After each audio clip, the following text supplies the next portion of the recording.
नमस्कार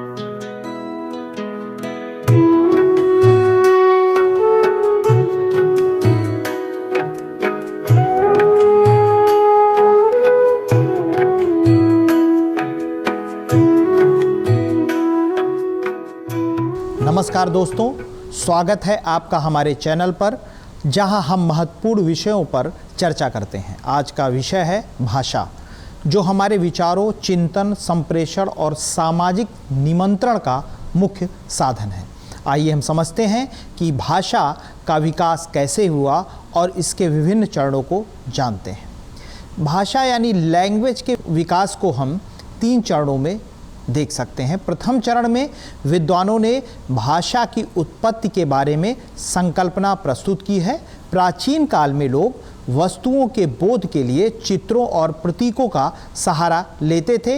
इन चित्रों और प्रतीकों का उपयोग एक समुदाय से दूसरे समुदाय में अलग अलग रूपों में होता था, जिससे अलग अलग भाषाओं का निर्माण हुआ। उदाहरण के लिए, एक समुदाय विशेष में जिसे फूल कहा जाता था, दूसरे समुदाय में उसे फ्लावर कहते थे। दूसरे चरण में शब्द प्रतीकों से वस्तुओं के सामान्य रूप का बोध होता था, लेकिन समय के साथ विशेष रूपों के लिए अलग अलग शब्द बनने लगे। उदाहरण के लिए, पहले सभी फूलों को फूल कहा जाता था, लेकिन कालांतर में उनके विभिन्न नाम सामने आए, जैसे गुलाब, गेंदा, चमेली आदि। तीसरे चरण में भाववाचक संज्ञाओं का विकास हुआ। ये वो शब्द हैं जो किसी भाव का संकेत देते हैं। प्लेटो के अनुसार पहले भाववाचक शब्द अस्तित्व में आए और फिर उन्हें व्यक्तिगत संदर्भों से जोड़ा गया। अरस्तु के अनुसार विशेष भाव की पहचान के लिए उसी भाव से संबंधित अलग अलग शब्दों का निर्माण हुआ। उदाहरण के लिए, प्रेम एक सामान्य भाव है, लेकिन जब इसका प्रयोग देश के संबंध में किया गया तो उसे देश प्रेम या देशभक्ति कहा गया। भाषा के प्रारंभिक चरण में ये मौखिक रही होंगी और लिपियों के विकास के साथ लिखित रूप में आने लगी। कालांतर में ये भाषाएं और लिपियां विभिन्न नामों से पहचानी जाने लगीं।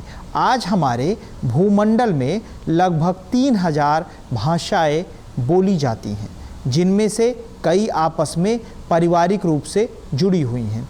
दुनिया में कुल 12-13 प्रमुख भाषा परिवार है, जैसे द्रविड़, चीनी, सेमेटिक, हेमेटिक, आग्नेय, यूराल, आल्टाइक, बाटू, अमेरिकी यानी रेड इंडियन, काकेशस, सूडानी, वुस्मैन, जापानी, कोरियाई और भारोपीय विश्व का सबसे बड़ा भाषा परिवार है, यानी भारोपीय आर्य है, जिसके बोलने वालों की संख्या लगभग 200 करोड़ है।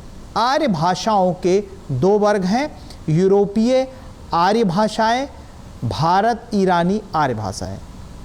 भारत ईरानी आर्य वर्ग की 3 शाखाएं हैं: ईरानी, दरद और भारतीय आर्य भाषाएं।